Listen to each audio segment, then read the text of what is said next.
하나님의 말씀 함께 보겠습니다. 누가복음 14장 26절, 27절 그리고 33절 말씀입니다.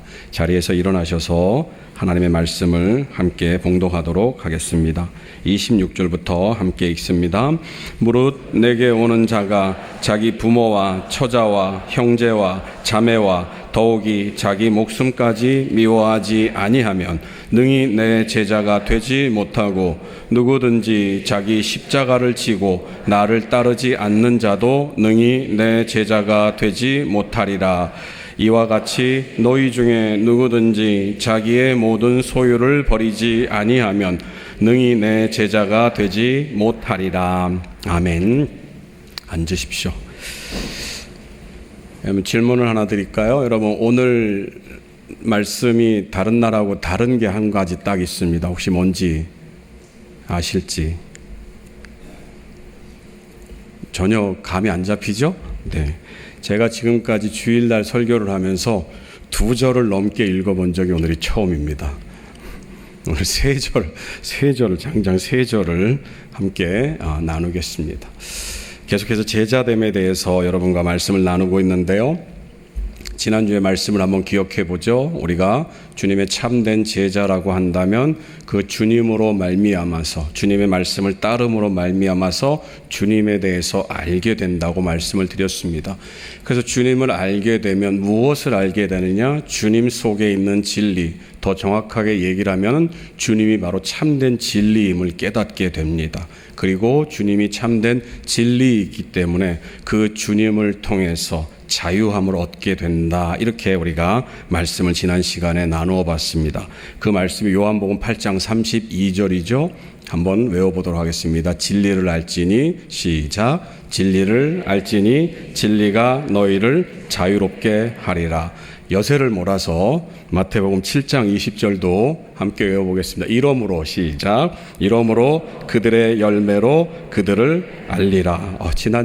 그 지난주보다 훨씬 더 많은 분들이 외우시는 것 같습니다. 앞으로도 계속 이렇게 짧은 구절들 이렇게 한번 여러분께 전달해드리고 같이 조금씩이라도 외워봤으면 좋겠습니다. 계속해서 제자됨에 대해서 지금 이제 13주째 말씀을 드리고 있는데요. 그 이유는 딱 하나입니다. 제가 여러분과 함께 나아갈 방향이 그것이라고 생각을 하고, 그리고 그것이 오늘 이 땅을 향한, 저와 여러분들을 향한, 그리고 우리 교회를 향한 주님의 뜻이 아닌가 이렇게 기도하면서 생각해 보았기 때문입니다. 우리가 잘 알고 있는 것처럼 예수님께서 이 땅을 떠나시면서 마지막으로 그 예수님을 따르는 참된 제자들을 향해서 남기신 유언이 마태복음 28장에 기록되어 있습니다. 그 중에서 마태복음 28장 19절 20절 말씀이 이렇게 우리에게 말씀을 하고 있죠. 같이 한번 읽을까요, 여러분? 함께 읽습니다. 그러므로 너희는 가서 모든 민족을 제자로 삼아 아버지와 아들과 성령의 이름으로 세례를 베풀고 내가 너희에게 분부한 모든 것을 가르쳐 지키게 하라. 볼지어다 내가 세상 끝날까지 너희와 항상 함께 있으리라 하시니라. 예수님을 끝까지 따랐던, 지금 아이들 표현으로 얘기를 하면 찐 제자들이 마지막에 그 예수님에게서 받았던 말씀입니다. 그 말씀을 요약해 보면은 예수님은 제자들을 향해서 너희들은 또 다른 제자를 만들어야 된다. 제자를 삼아야 된다. 제자가 되지 않은 사람들을 제자로 만들도록 해야 된다. 이것이 예수님의 지상명령, 마지막 명령, 대위임령이라고 표현을 합니다.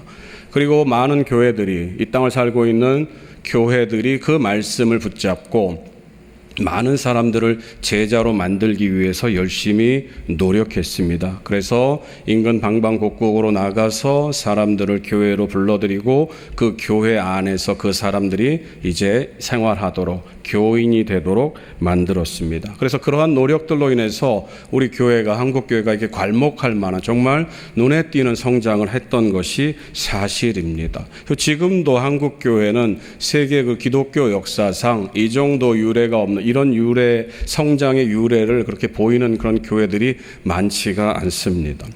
말씀을 준비하면서 인터넷을 좀 검색을 해봤습니다. 그러면은 이 세계 교회 중에서 한국 교회가 어느 정도의 위상을 가지고 있을까? 그래서 대형 교회죠. 세계 50대 교회에 한국 교회가 몇 교회가 있는지 검색을 해봤습니다. 그러니까 교인 숫자들을 의미합니다. 그러면은 여러분 몇 개가 있을 것 같습니까? 50개 중에서 그 이름을 올린 교회가 한국에만 23개가 있습니다. 이 전 세계를 총망라해서 거의 절반이 한국에 있습니다. 그러면 그 중에서 1위는 과연 무엇일까? 어느 교회일까? 좀 궁금한데요. 1위가 어느 나라에 있겠습니까, 여러분?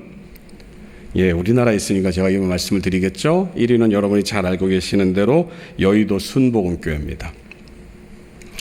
그 선교인 이제 그 공동의회 때문에 이제 교회 이제 출석 교인들 이제 그 재적 교인들을 이렇게 점검을 하면서 보니까 우리 교회가 청년들까지 다 합쳐서 선거권을 가지고 있는 분들이 한 1,500명 정도 이렇게 되는 것 같습니다. 모두를 다 합쳐서요. 출석하는 게 아니고 재적 교인이요. 그러면 여러분 여의도 순복음교회는 그런 인수가 얼마나 될 것 같습니까? 몇 명 정도 될 것 같습니까? 대략적으로 한 10만 명 될까요? 여러분 놀라지 마시고 60만 명입니다. 뭘 그렇게 놀라세요? 이게 여의도 순복음교회는 이제 체제가 다릅니다. 거기는 이제 그 지역마다 뭐 지성전 이래가지고 다 이제 여의도 순복음교회로 그렇게 이제 뭐랄까 하기 때문에 이제 그 모든 숫자가 그렇게 되는데 어쨌든 60만 명이 여의도 순복음교회 공식적인 성도의 숫자입니다. 그러면 이런 대형 교회를 일군 그 목회자들, 뭐 이제 돌아가셨지만 굳이 여의도 순복음교회를 말하지 않더라도 그런 목회자들이 아직까지 지금까지도 존경을 받고 있을까? 사실은 대부분 다 존경의 말씀을 듣지는 못합니다. 그러니까 어떤 폐해들을 얘기를 하죠. 그럼에도 불구하고 아직까지도 많은 성도들에게 목회자들에게 귀감이 되고 그런 대형교회를 이루었음에도 불구하고 한국교회 많은 목회자들 저 역시도 마찬가지면 존경하는 분이 있는데 그분이 누구시냐면은 돌아가신 옥하는 목사님입니다. 사랑의 교회를 이제 세우셨고요. 그리고 그분이 제자 훈련으로 우리가 이제 계속 제자에 대한 얘기를 하는데요. 제자 훈련으로 교회를 그렇게 이루셨던 분입니다. 그분이 이런 얘기를 하셨어요. 이제 돌아가시기 전에요. 그리스도인이 그리스도인답게 살지 않아도 아무 상관없는 세대가 됐다. 오늘날 한국교회의 부흥이 이 사회에 긍정적인 영향을 끼치는 것이 무엇인가? 정치, 경제, 문화, 교육계에 믿는 사람은 많은 것 같은데 무슨 영향을 끼치고 있는가?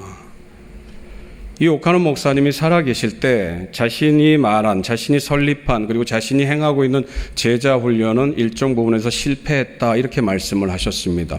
그 이유는 그렇게 제자를 길러내고 제자가 그 주변에 살고 있는데도 강남 땅이라고 하는 곳은 강남이라고 하는 지역은 우리나라에서 유흥으로는 단연코 1등 지역입니다. 온갖 술집과 유흥업소들이 즐비한 곳이 바로 그 자리입니다. 과거의 믿음의 어떤 변화들, 부흥의 운동들, 성령의 역사들이 일어나면 제일 먼저 일어나는 일들이 유흥업소들이 문을 닫았던 역사들이 있다고 성경은 말을 합니다. 그리고 실제적으로 그런 역사들이 있었습니다. 그런데 그런 일들, 그러한 제자들이 많이 만들어지는 교회 주변에 그 어디 못지않게 오히려 그 다른 곳과 비교해서 비교도 안 될 정도로 많은 유흥업소들이 있고 그 동네에서 일어나는 그런 모든 일들이 절대적으로 비성경적인 그러한 일들이 일어나기 때문에 옥 목사님이 그런 말씀을 하셨던 것 같습니다. 옥하는 목사님이 돌아가신 때는 2010년 9월 2일입니다. 날짜로는 내일 이제 이렇게 돌아가셨는데요. 2010년이니까 횟수로 따지면 지금부터 14년 전입니다. 그리고 실제로 이 말씀을 하셨던 때는 14년보다 더 앞선 시기, 그러니까 최소한 한 20년 전쯤에 이 말씀을 하셨습니다. 그러면 제가 여러분께 한번 질문을 드려보죠.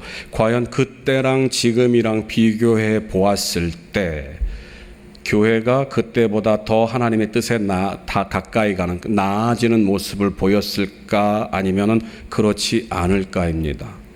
이미 여러분들이 마음 가운데 답을 내셨을 텐데요. 더하면 더했지 덜하지는 않을 것입니다.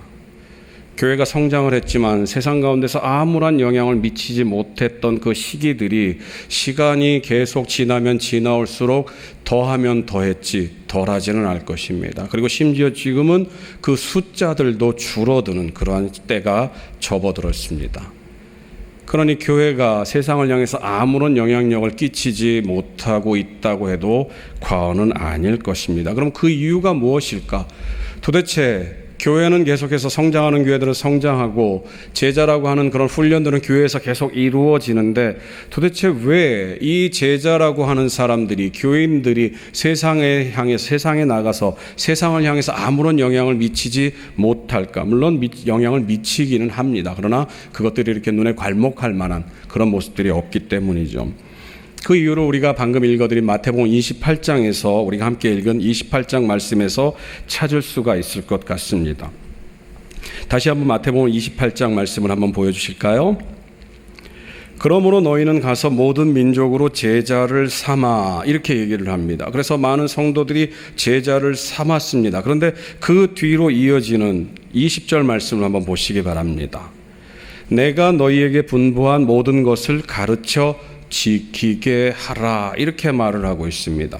내가 너희에게 분부한 모든 것을 가르쳐 지키게 하라. 다시 말하면 주님의 말씀을 듣고 그 말씀을 지키도록 해야 한다. 그것이 참된 제자이다라고 얘기를 하고 있습니다. 그런데 여러분, 우리의 삶은 어떻습니까? 교회에 오고 교회에서 교회 생활에 익숙한 모습이지만 세상 가운데 나가서 주님의 말씀을 지키고 그 말씀대로 살아가는 것이 너무 힘이 듭니다. 설령 제가 여러분들 앞에서 제자를 삼았다, 그리고 여러분이 누군가를 제 교회로 데리고 와서 이 사람 제자 훈련 다 마쳐서 이제 제자야 라고 한들 여러분이 그들 앞에서 어떠한 삶의 모습을 보일지는 불을 보듯 뻔합니다. 저 역시도 마찬가지고요. 참된 제자의 모습을 살아가지 못하는 경우가 더 많이 있습니다. 왜 그렇습니까? 참된 제자는 주님의 말씀을 듣고 그 말씀대로 행하는 사람이기 때문입니다. 그리고 그 말씀을 행하는 그 모습을 주님께서 뭐라고 말씀하셨습니까? 그 길은 좁은 길이다라고 말씀하셨습니다. 다시 말하면 주님의 말씀을 가르쳐 지키게 하라라고 하는 그 말씀은 참된 제자를 만드는데, 그 참된 제자를 만드는 그 방법은 말씀을 듣고 행하도록 시켜야 한다, 말씀을 행하도록 만들어야 한다라는 것입니다. 그렇기 때문에 이 말씀을 가지고 제가 여러분들에게 우리 교회가 앞으로 이렇게 나가야 한다라고 생각을 하기 때문에 계속해서 제자됨에 대해서 말씀을 드리고 있는 것입니다. 본질에 집중하는 것이 우리에게 필요하지 않을까 생각해서 계속 제자됨에 대한 말씀을 나누고 있습니다. 오늘은 그 연장선상에서 제자됨에 대한 13번째 시간으로 우리가 방금 읽은 누가복음 14장 26절, 27절 그리고 33절 말씀으로 중심으로 해서 내 제자가 되지 못하리라 라는 제목으로 말씀을 나누도록 하겠습니다. 오늘 우리가 읽은 본문 말씀은 이전과는 다른 어떤 형태 내지는 어떤 그런 모양을 가지고 있습니다. 쉽게 얘기를 하면은요, 이전에는 너희들이 내 제자가 되면 이렇게 할 것이다 라고 얘기를 하는데, 오늘 본문 말씀은 이렇게 하지 못하면 내 제자가 될 수 없다라고 하는 어떤 부정적인 시각에서 말씀을 하고 계십니다. 오늘 우리가 읽지는 않았습니다만 25절 말씀을 보면은요, 예루살렘으로 예수님을 향해서 많은 무리가 함께 따르고 있다라고 기록을 합니다. 여러분 25절을 한번 보실까요? 수많은 무리가 함께 갈새 예수께서 돌이키사 이르시되, 다시 말하면은 예수님과 함께 예수님을 따르는 수많은 사람들이 있었다라고 하는 것을 오늘 본문이 밝혀주고 있습니다. 그러면은 과연 이 예수님이 지금 가는 길은 어떤 길인가를 우리가 생각해 볼 필요가 있습니다.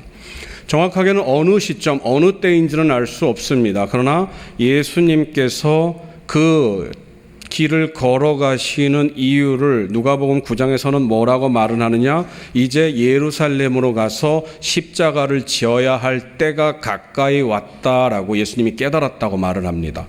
누가복음 9장 51절 말씀입니다. 제가 읽어드리겠습니다. 예수께서 승천하실 기약이 차감해 예루살렘을 향하여 올라가기로 굳게 결심하시고, 누가복음 9장 51절은 예수님이 결심을 하십니다. 승천할 기약. 그 승천할 기약이 어떤 의미겠습니까? 십자가를 져야 할 때가 가까이 왔다라는 것을 말씀하십니다. 이제 내가 가서 십자가를 메고 죽어야 될 때가 가까이 왔기 때문에, 그 기약이 차가기 때문에 예수님께서 이제 예루살렘으로 가야겠다라고 결심을 하십니다. 그런데 누가복음 9장 51절에서는 그 결심을 뭐라고 표현하느냐? 굳게 결심했다라고 얘기를 합니다. 굳은 결심을 했다라는 그런 의미입니다. 우리가 일상생활을 하면서 굳은 결심이 어떤 의미로 여러분 가운데 있는지를 잘 아실 것입니다. 굳은 결심은 좋은 것을 위해서 굳은 결심을 하지는 않습니다. 좋은 것은 그냥 즐기면 됩니다. 그런데 싫은 것, 불편한 것, 하기 원치 않는 그러한 일들을 할 때 우리가 굳은 결심을 한다, 이렇게 표현을 합니다. 말씀드린 대로 그 이유는 단 한 가지 때문입니다. 그 길을 갔을 때 나타나는 결과는, 예수님에게 다가오는 그 결말은 십자가의 죽음이기 때문입니다. 우리가 잘 아시다시피 예수님께서 그 십자가를 앞두고 겟세마네 동산에서 땀방울이 핏방울이 되도록 기도하셨던 그 기도 제목은 뭡니까? 이 잔을 내게서 거두어 가 주십시오라는 기도였습니다. 그 일들이 얼마나 고통스러웠는지, 그 십자가가 얼마나 주님 앞에서도 공포스러운 일이었는지 주님은 그 잔을 거두어 달라고 하나님께 간절히 기도했음을 우리는 기억합니다. 알고 계시기 때문에 그 길을 걸어가는 그 마음이, 굳은 결심이 필요했음을 우리에게 보여주고 있습니다. 그렇기 때문에 예수님께서 굳은 결심을 하고 이제 예루살렘으로 향해 올라가는데, 그 굳은 결심을 한 그 길에도 역시 예수님을 따르는 수많은 무리들이 있었다고 누가는 밝히고 있습니다. 누가복음 12장 1절 말씀입니다. 9장에서 결심을 하시고 예루살렘으로 올라가는 그 과정 가운데서 누가복음 12장 1절은 이렇게 얘기를 합니다. 그 동안에 무리 수만 명이 모여 서로 밟힐 만큼 되었더니, 예수님은 십자가를 지기 위해서 예루살렘으로 올라가는데 그 주변에, 예수님 주변에 얼마나 많은 사람들이 모였든지 누가는 수만 명이나 되었다고 얘기를 합니다. 그리고 그 사람들이 서로 밟힐 지경으로 사람들로 꽉 차 있었다고 얘기를 합니다. 이 수만 명의 사람들이 예수님의 그 여정 끝까지 함께 했는지는 잘 모르겠습니다만, 앞서 읽은 대로 오늘 말씀에도 그 무리들이 함께, 많은 군중들이 예수님을 따라갔다고 밝히고 있습니다. 수많은 무리라고 번역된 헬라어는 오클로스라고 기록을 합니다. 그리고 그 내용의 그냥 단순한 의미는 군중들을 의미합니다. 그러니까 아무 의미 없이, 내지는 어떤 그냥 휩쓸려서 따라가는 그런 무리들을 얘기를 하죠. 성경 속에서 이 무리들, 군중들, 예수님을 따랐던 이 사람들이 예수님을 따른 이유는, 예수님을 따라갔던, 예수님과 함께했던 이유는 딱 하나로 귀결이 됩니다. 그것은 무엇이냐면은 이 예수님으로부터 나타나는 놀라운 이적을 보았고, 그리고 그 이적을 경험하기를 원했기 때문입니다. 다시 말하면 예수님께서 병자를 고치셨을 때 수많은 무리들이 따라온 이유는 내 병을 예수님이 낫게 해주셨으면 좋겠다라고 하는 그런 1차적인 바램들, 1차적인 욕구들이 있었기 때문입니다. 그 대표적인 예가 마태복음 4장 24절 25절에 기록되어 있습니다. 제가 읽어드리겠습니다. 그의 소문이 온 수리아에 퍼진지라 사람들이 모든 앓는 자, 곧 각종 병에 걸려서 고통당하는 자, 귀신 들린 자, 간질하는 자, 중풍병자들을 데려오니 그들을 고치시더라. 갈릴리와 데가볼리와 예루살렘과 유대와 요단강 건너편에서 수많은 무리가 따르니라. 다시 말하면 예수님을 따랐던 이유는 말씀드린 것처럼 수많은 무리들이 예수님이 그 병을 고친 것들을 보았고, 그래서 내 병도 고쳐줬으면, 아니면 내 가족의 병도, 아니면 내 이웃의 병도 고쳐줬으면 하면서 그 병자들이 함께 예수님을 따랐던 것을 의미합니다. 그러면 오늘 우리가 읽은 누가복음 14장 25절에서 수많은 무리가 예수님과 함께 간다고 할 때 그들 역시도 이러한 바램들을 가지고 있었던 것이 틀림없다고 생각해 볼 수가 있습니다. 실제로 예수님께서 굳은 결심을 하고 예루살렘으로 출발하셨다는 내용이 기록된 누가복음 9장부터 오늘 말씀 14장까지 이르는 6장의 그 내용을 보면 계속해서 예수님의 사역이 이루어졌던 것을 보게 됩니다. 70명의 제자들을 파송해서 그 제자들이 병을 고치는 일들, 귀신을 쫓아내는 역사들이 일어났습니다. 병든 자들, 귀신 들린 자들을 고쳐주셨습니다. 그리고 그 가르침이 너무나도 놀라워서 많은 사람들이 그 가르침을 가지고 갑론을박을 했던 그런 내용들이 6장에 걸쳐서 기록이 되어 있습니다. 그런 과정 가운데서 예수님이 계속 이적을 행하고 놀라운 가르침 그리고 놀라운 권능을 행하는 그런 과정 가운데서 그 모습을 보고 따르는 무리들 역시 그들이 바랬던 것은 단 하나일 것입니다. 그것이 무엇입니까? 예수님을 통해서 무언가 내 병이 낫든지 아니면 그 예수님을 통해서 뭔가 이득을 얻으려고 하는 그러한 마음들이 있으면 당연할 것입니다. 그 대표적인 말씀이 요한복음 6장 15절 말씀입니다. 그들의 욕망이 투영된 그 예수님을 따르는 그 군중들의 마음이 투영된 것이 요한복음 6장 15절 말씀입니다. 그러므로 예수께서 그들이 와서 자기를 억지로 붙들어 임금으로 삼으려는 줄 아시고 다시 혼자 산으로 떠나가시니라.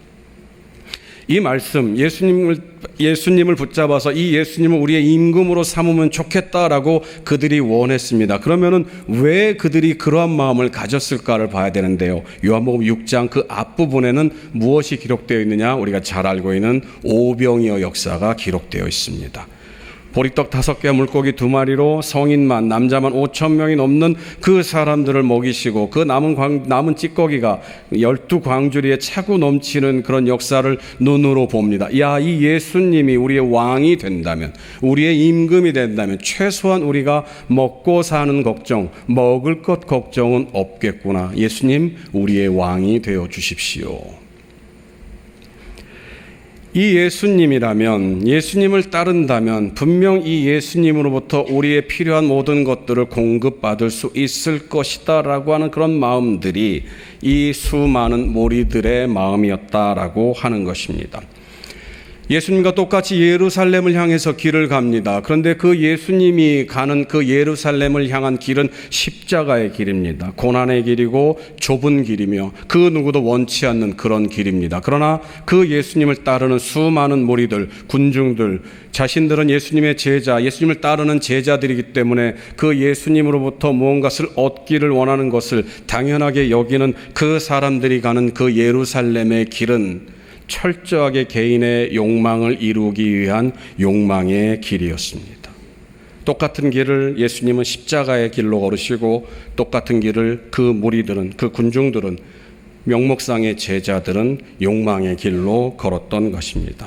그래서 예수님은 자신을 따르는 그 무리들을 향해서 예수님은 계속해서 십자가의 길로 한 걸음 한 걸음 다가가는데 아무것도 모른 채 자신의 욕망을 채우기 위해서 야, 이 예수님이 오늘 이런 일을 했는데 이번엔 무슨 일을 하실까? 이 예수님을 통해서 내가 어떤 것을 얻을 수 있을까 하면서 희희낙낙하며 그 뒤를 따르는 그 사람들을 향해서 예수님은 돌이켜 말씀하십니다. 오늘 우리가 읽은 25절에서 도리키사라고 번역된 헬라어는요, 스트레포라는 말을 씁니다. 말 그대로 몸을 돌이킨다는 것입니다.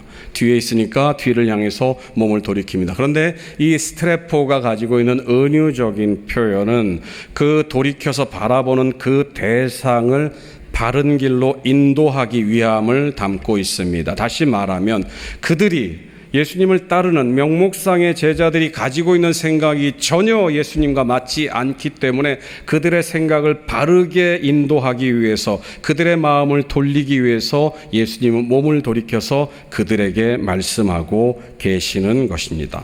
그래서 그 말씀이 무엇입니까? 너희들이 지금 명목상 제자라고 하면서 나를 따라오면서 너희들은 지금 너희의 욕망을 추구하려고 하지만 아니라는 것입니다. 너희들은 참된 제자가 아니다. 왜? 내가 가는 길은 그런 길이 아니기 때문에. 그렇게 해서 너희들이 참된 제자가 되기를 원한다면 이제부터 내가 너희들에게 참된 제자가 되는 방법을 알려주겠다. 그리고 반대로 너희들이 지금 보여지는 그 모습은 참된 제자가 아니라는 것, 바로 욕망에 사로잡힌 그 사람들을 향해서 그들이 가지고 있는 그 모습을 잘못된 모습이라고 지적하고 계시는 것입니다. 그 첫 번째가 바로 오늘 본문 26절 말씀입니다. 우리 같이 한번 오늘 본문 26절을 읽도록 하겠습니다. 무릇 시작. 무릇 내게 오는 자가 자기 부모와 처자와 형제와 자매와 더욱이 자기 목숨까지 미워하지 아니하면 능히 내 제자가 되지 못하고. 오늘 본문 말씀은 좀 오해의 소지가 있는 말씀입니다. 예수님은 다 사랑하라고 하시고 심지어 원수까지 사랑하라고 하셨는데 가족을 미워하라고 얘기를 합니다. 자기 목숨을 미워하라고 얘기를 합니다. 자기 목숨을 미워하는 것은 일간 이해가 될 수 있을 것 같습니다. 왜냐하면 저나 여러분들이나 자기 자신을 이렇게 사랑하지 못할 때가 너무 많이 있기 때문입니다. 우리 스스로에게 자존감도 없고 그러한 일들이 우리가 수시로 겪기 때문에 나를 미워한다? 그거는 일단 이렇게 그냥 넘기도록 하죠. 그러면은 오늘 본문에서 주님은 뭐라고 말씀하십니까? 부모를 미워해야 된다. 네 처자식을 미워해야 된다. 형제 자매를 미워해야 된다. 이렇게 얘기를 합니다. 왜 그렇겠습니까? 오늘 우리가 읽은 본문 말씀에서 미워하다라고 하는 표현된 헬라어는 미세오라는 말을 쓰는데 말 그대로 미워한다라는 말입니다. 심지어 증오한다라는 의미도 담고 있습니다. 그런데 왜 예수님께서 미워하지 않으면 내 제자가 못 된다고 했을까요? 그 말은 히브리어 그리고 아람어 문법에서 찾을 수가 있습니다. 우리가 쓰고 있는 우리가 쓰는 표현 그리고 영어 표현이나 모든 말들은 비교급이라는 표현이 있습니다. 가령 예를 들어서 이런 거죠. 여러분들이 아이한테 물어봅니다. 엄마가 더 좋아, 아빠가 더 좋아 이렇게 물어봅니다. 그러면 아이들이 뭐라고 얘기를 합니까? 엄마라고 얘기를 합니다. 그럼 그 말을 들은 아빠가 서운하잖아요. 야, 그럼 아빠는 그러니까 아빠도 좋은데 엄마가 더 좋아. 아이들이 이렇게 얘기를 합니다. 그러면 더 좋다, 덜 좋다. 우리는 그 표현이 가능합니다. 그런데 히브리어 아람어에는 그런 문법이 없습니다. 더, 덜 이런 게 없습니다. 그래서 덜 좋아한다, 덜 사랑한다라는 표현을 어떻게 바꾸어서 쓰느냐? 미워한다라는 표현으로 씁니다. 그러니까 우리가 읽은 오늘 본문 말씀 26절은 부모를 미워하고 형제 자매를 미워하고 처자식을 미워하고 네 목숨을 미워하라는 그런 의미가 아니라 네 부모보다 나를 더 사랑하고 네 처자식보다 나를 더 사랑하고 네 형제 자매보다 나를 더 사랑해야 한다라는 그런 의미입니다. 그래서 세번역 성경은 현대인의 성경은 이 26절을 이렇게 기록합니다. 누구든지 내게 오는 자가 자기 부모와 아내와 자녀와 형제 자매 심지어 자기 생명보다 나를 더 사랑하지 않으면 내 제자가 될 수 없다. 이 말씀을 요약하면은요, 이런 겁니다. 예수님은 우리 삶의 최우선 순위로, 순위가 여러 가지 있지 않습니까? 중요도가. 그래서 이것을 먼저 하고 이것을 나중에 하고 하는 그러한 순위를 정할 때 최우선 순위에 나를 두지 말고 부모를 두지 말고 처자식을 두지 말고 형제 자매를 두지 말고 예수님을 두라라고 말씀하고 계시는 것입니다. 예수님을 최우선 순위에 두는 것이 어떤 것일까? 그것은 계속해서 지금까지 제가 여러분에게 누누이 강조했던 것처럼 그 말씀을 듣고 그 말씀대로 행하려고 노력하는 것입니다. 여러분 생각해 보십시오. 여러분 부모를 사랑하고 그리고 그 자식이 부모를 존경하면 그 부모의 말을 듣게 되어 있습니다.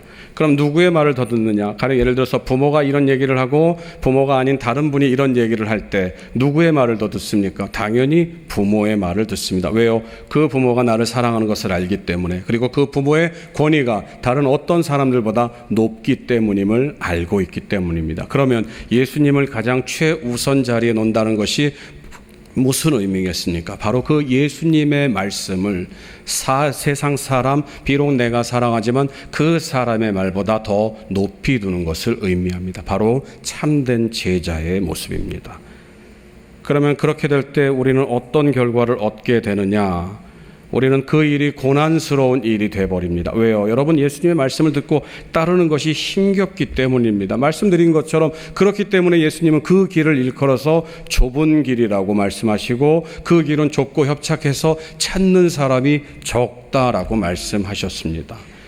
그렇기 때문에 예수님께서 그 말씀을 듣고 다른 사람들을 다 부인하고 미워하고 그런 사람들이 첫 번째 제자됨의 조건이라고 말씀하시면서 그 사람들이 겪는 일들을 27절에서 말을 하고 있습니다. 오늘 보면 27절을 한번 보시기 바랍니다. 누구든지 자기 십자가를 지고 나를 따르지 않는 자도 능히 내 제자가 되지 못하리라. 예수님을 최우선 순위에 두었기 때문에 그 예수님의 말씀을 따를 수밖에 없습니다. 그런데 그 예수님을 따르는 일들이 너무 어려워요. 쉽지 않습니다. 그러니까 주님이 27절에서 말을 합니다. 내 말을 듣고 나를 따르는, 나를 최우선 순위로 두는 너희들이 내 제자가 되는데 너희들은 반드시 자기의 십자가를 경험하게 될 것이다. 그러니 그 십자가를 외면하는 자는 내 제자가 될 수 없다. 이렇게 말씀을 하고 계시는 것입니다. 그러면은 십자가, 자기 십자가가 과연 무슨 의미일까 우리가 생각해 보지 않을 수가 없습니다. 대개는 우리가 이 십자가를 생각할 때 우리 앞에 펼쳐진 우리가 원하지 않는 어떤 사건 내지는 사람을 떠올립니다. 지금은 뭐 그렇지 않습니다만 예전에 여러분 우리 어르신들 뭐랄까 우리 장로님들 연배 정도 됐다고 보면 될까요? 그 어르신들, 그러니까 우리 부모님 세대들은 이렇게 뭐 연애 결혼 뭐 이런 것보다도 중매 결혼을 주로 많이 하셨던 걸로 알고 있습니다. 그러면 이제 전혀 모르는 사람과 이제 같이 한 가정을 이루게 됩니다. 그러면서 그 사람의 이제 성격을 파악하게 되죠. 그런데 결혼 전에는 전혀 몰랐는데 이 남편이 아주 막 술 주정뱅인 겁니다. 막 마셨다 하면 막 인사불성이 돼가지고요. 그리고 이제 교회 가는 거를 정말 싫어합니다. 그래서 교회 가려고 하면 막 이렇게 밥상 뒤엎고 막 이제 그런 일들을 합니다. 그러면은 그 일들을 뭐라고 생각합니까? 주님, 이 십자가입니다. 이 남편 내 십자가입니다. 그러니까 어떻게 좀 해주십시오라고 얘기를 합니다. 밥상을 엎고 이제 술에 취해갖고 잠이 든 남편을 뒤로 하고 이제 교회로 가서 기도합니다. 주님, 이 십자가 어떻게 하면 좋습니까? 이 십자가 고쳐주시든지 아니면 제 앞에서 사라지게 하시든지 주님 뜻대로 해주십시오. 막 이렇게 기도를 합니다. 그랬더니 그 십자가 이제 술이 깼습니다. 그리고 나서 그래도 사람이니까 미안하잖아요. 자기가 했던 일이. 그래서 이제 뭐 이렇게 좀 사과라도 하려고 이렇게 찾아봤는데 이 아내가 어디 갔습니까? 또 교회 간 겁니다. 그러니까 이 십자가가 또 화가 나죠. 그러니까 또 술을 이제 또 퍼마시고 이제 교회로 찾아갑니다. 그리고 나서 목사 나와 뭐 이제 이런 것들. 여러분 이게 십자가입니까? 아니죠, 여러분. 십자가가 아닙니다. 그냥 그 사람은 그냥 그 사람입니다. 우리에게 십자가는 무엇이냐? 그 사람을 대해야 되는, 그 사람을 어떻게 대하는지를 말씀하신 주님의 말씀입니다. 여러분 그런 남편 아니면 그런 가족들, 그런 부모들, 그런 자녀들 어떻게 해야 됩니까? 그냥 모른 척하고 그냥 아예 내치면 됩니다. 내치고 그냥 신경 안 쓰면 그만입니다. 그런데 성경은 뭐라고 얘기를 합니까? 주님은 뭐라고 말씀하십니까? 심지어 원수까지 사랑하라. 사랑을 할 수 없는 사람을 사랑하라고 얘기를 합니다. 도저히 받아들일 수 없는 환경을 받아들이라고 얘기를 합니다. 여러분 우리가 누가 그 병드는 것을 아니면 어떤 사고 당하는 것을 원합니까? 그래서 그 일들을 원하지 않아요. 가족 간에 누가 굉장히 심각한 병에 걸렸습니다. 그럼 주님께 주님 도대체 왜 나에게 이런 십자가를 주십니까? 그게 십자가입니까? 아니에요, 여러분. 그 사건, 그 상황을 바라보는 그 마음이 우리에게 십자가가 됩니다. 그냥 우린 단순히 그냥 외면하면 그만입니다. 하나님 도대체 왜 이러세요? 라고 하는 것이 아니라 주님께서 우리에게 하신 말씀은 그 모든 일들이, 그 모든 상황이, 그 모든 형편들이 하나님께서 허락하신 그 섭리 가운데 있음을 믿으라고 말씀하십니다. 나에게 왜 이 아픔을 허락하셨을까라고 하면서 주님을 향한 원망의 마음들이 마음 가운데 일어나는데 주님은 뭐라고 말씀하십니까? 내가 너와 함께 한다고 말씀하십니다. 그러니 그것이 십자가가 되는 겁니다. 주님의 말씀을 도저히 받아들일 수 없는데, 주님의 말씀을 도저히 이해할 수 없는데, 도저히 믿을 수 없는 그런 상황인데 그것을 믿으라고 말씀하시는 그것이 바로 십자가인 것입니다. 그래서 오늘 우리가 읽은 본문 말씀이 말하고 있는 자기 십자가는 바로 주님께서 우리에게 주신 명령, 주님의 뜻대로 살아가는 그 과정 가운데서 우리가 겪을 수밖에 없는 우리의 갈등을 의미합니다. 우리가 처한 상황이 아니라 그 상황을 바라보도록 하는 주님의 명령이 바로 우리의 십자가가 되는 것입니다. 그렇기 때문에 오늘 본문 속에서 주님은 뭐라고 말씀하십니까? 자기 십자가를 지고 나를 따라야지만. 그 십자가를 기꺼이 감내하는 사람만이 내 제자가 된다라고 말씀하고 계시는 것입니다. 사랑하는 성도 여러분, 저와 여러분 앞에 펼쳐져 있는 그 형편들은요, 십자가가 아닙니다. 저와 여러분 앞에 펼쳐져 있는 것은요, 그냥 상황입니다. 다만 저와 여러분들이 그것이 우리의 십자가가 되는 것은 주님의 말씀과 그 상황을 결부시켰을 때 그것이 우리의 십자가가 됩니다. 주님, 나는 이 일들을 도저히 받아들일 수가 없습니다. 이 일을 허락하신 주님의 뜻을 이해할 수가 없습니다. 그러나 주님께서 말씀하셨으니 이 상황 속에서도, 이 어려움 속에서도 주님이 함께 하신다고 하셨으니 그 말씀을 내가 믿기를 원합니다. 바로 그런 사람이 자기 십자가를 지고 가는 사람이고, 그리고 그런 사람이기 때문에 능히 주님의 제자가 될 수 있는 것입니다. 허상과 자기 욕망을 위해 주님을 따르는 명목상의 제자들을 향해서 주님은 몸을 돌려서 세 번째 조건을 말씀하십니다. 오늘 본문 33절 말씀입니다. 같이 한번 읽을까요? 함께 읽습니다. 이와 같이 너희 중에 누구든지 자기 모든 소유를 버리지 아니하면 능히 내 제자가 되지 못하리라. 오늘 본문 속에서 말하고 있는 자기의 모든 소유는 1차적으로 내가 노력해서 얻은, 내가 노력해서 만든 것이라고 생각하는 그 것들입니다. 여러분 생각해 보십시오. 여러분이 노력해서 만든 것들이 있을까요? 없을까요? 있을 겁니다. 보여질 겁니다. 그런데 그 일들을 하도록 허락하신 분이 누구신가? 그 일들이 가능하도록 하신 분이 누구신가를 생각하면 우리는 그것이 내 것이라고 말을 할 수가 없습니다. 오늘 본문이 말하고 있는 것은 그런 의미입니다. 주님께서 허락하셨기 때문에, 주님께서 주셨기 때문에 그것을 주님께 받은 것, 다시 말하면 엄밀히 말하면 그것은 주님의 것이기 때문에 주님이 말씀하셨을 때 네 주님, 나는 그것을 주님이 주신 것이기 때문에 주님께 올려드리겠습니다 라고 하는 그러한 포기의 말을 우리에게 전하고 있는 것입니다. 우리가 일전에도 살펴보았고 여러분들이 다 기억을 하실지 모르겠습니다만, 예수님의 제자들이 예수님을 따를 때 모든 것을 버려뒀다라고 성경은 말을 합니다. 그 대표적인 인물이 누굽니까? 베드로와 안드레, 야고보와 요한입니다. 갈릴리 바다에서 어부로서 생활을 하는 그 사람들, 마태복음 4장 20절에서 베드로와 안드레는 이렇게 예수님의 부르심에 반응을 했습니다. 그들이 곧 그물을 버려두고 예수를 따르니라. 야고보와 요한은 어떻게 됩니까? 마태복음 4장 22절 말씀입니다. 그들이 곧 배와 아버지를 버려두고 예수를 따르니라.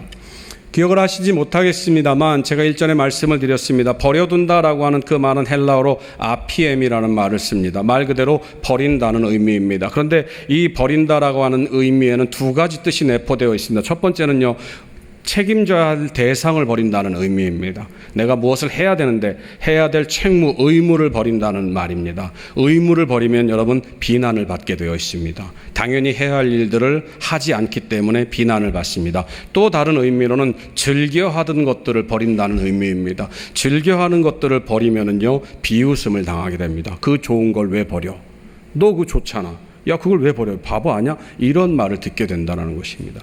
베드로와 안드레, 야고보, 요한이 모든 것을 버렸다라고 하는 것은 비난과 비웃음을 감내하면서 주님을 따랐다라는 그러한 의미입니다. 우리가 잘 알고 있는 사도 바울이 있습니다. 사도 바울이 예수님을 믿고 그 다음에 예수님의 제자가 되었을 때 그 사도 바울의 고백이 무엇입니까? 빌립보서 3장 8절 말씀입니다. 우리 함께 읽겠습니다. 또한 모든 것을 해로 여김은 내 주 그리스도 예수를 아는 지식이 가장 고상하기 때문이라. 내가 그를 위하여 모든 것을 잃어버리고 배설물로 여김은 그리스도를 얻고. 모든 것을, 세상에서 가장 귀하게 여겨졌던 그런 모든 것들을 예수 그리스도를 위해서, 예수 그리스도를 얻기 위해서 배설물로 여기고 다 버렸다라고 얘기를 하고 있습니다. 사랑하는 성도 여러분, 마음 가운데 한번 대답을 해보시기 바랍니다. 여러분은 참된 제자입니까? 아니면 예수님으로부터 무언가를 얻기 위해서 예수님을 따르는 그 무리들과 같은 명목상의 제자입니까? 이제 오늘 말씀을 가지고 저와 여러분들의 삶을 점검해 보기를 원합니다. 여러분의 삶 가운데서 가장 우선순위에는 누가 있습니까? 예수님을 따르기 위해서, 예수님의 말씀에 순종하기 위해서 나의 모든 것들, 나의 감정, 그리고 나의 생각, 그 모든 것들을 부정해야 하는 십자가를 지금 경험하고 계십니까? 예수님을 위해서 내가 만들었다라고 생각하는 그 모든 것들을 비난과 비웃음을 감내하면서까지 버릴 준비가 되어 있는지 모르겠습니다. 오늘 말씀을 통해서 주님은 여러분들을 그리고 저를 예수님의 제자로 다시 한번 초대하고 계십니다. 이제 이 예배가 끝나면 여러분들은 이 문을 열고 또 세상 가운데로 나가실 것입니다. 계속해서 드리는 말씀이지만 예수님의 말씀을 듣고 예수님의 말씀을 따르는 것은 결코 쉬운 일이 아닙니다. 그럼에도 불구하고 주님께서는 우리에게 그 일을 하라고 말씀하십니다. 왜요? 주님은 여러분들을 위해서, 저와 여러분들을 위해서 피값으로 저와 여러분들을 살려주셨기 때문입니다. 그렇기 때문에 저와 여러분들을 그 살리신 주님이, 저와 여러분들이 주님이 원하시는 방향으로, 주님이 원하시는 사람으로 자라가기를 원하십니다. 사랑하는 성도 여러분, 주님을 최우선순위로 두는 여러분들이 되시기를 간절히 소원합니다. 자기 십자가를 지시는 여러분들이 되시기를 간절히 소원합니다. 그리고 무엇보다 주님으로 인해서 그 주님을 위해 모든 것들을 포기할 수 있는 그런 마음을 갖는 여러분들이 되시기를 간절히 소원합니다. 기도하시겠습니다. 사랑의 하나님, 감사합니다. 오늘 말씀 속에서 욕망을 쫓던 명목상의 제자들을 향해서 주님은 참된 제자의 길을 우리에게 말씀하셨습니다. 주님은 이 자리에 있는 우리 성도들에게, 우리들에게 또 이제 제자로 초대하고 부르고 계심을 우리가 생각해 보았습니다. 하나님, 사랑하는 주의 종들의 마음을 주장하여 주셔서 주님을 삶의 최우선순위로 두르게 하시고 주님의 말씀을 따름으로 말미암아서 자기 십자가를 경험하고 그 십자가를 능히 질 수 있도록 하시며 주님을 위해서 우리의 모든 것들, 비난, 비웃음까지도 감내하는 우리 모두가 될 수 있도록 인도하여 주옵소서. 감사드리며 이 모든 말씀 예수님 이름으로 기도합니다. 아멘. 우리 주 예수 그리스도의 은혜와 하나님 아버지의 크신 사랑과 성령님의 감동, 감화, 충만하심이 오늘 말씀을 받고 주님의 제자로 다시 한번 살아가기로 다짐하는 사랑하는 주의 종들 머리 위에 이제로부터 영원토록 함께 있을지이다. 아멘.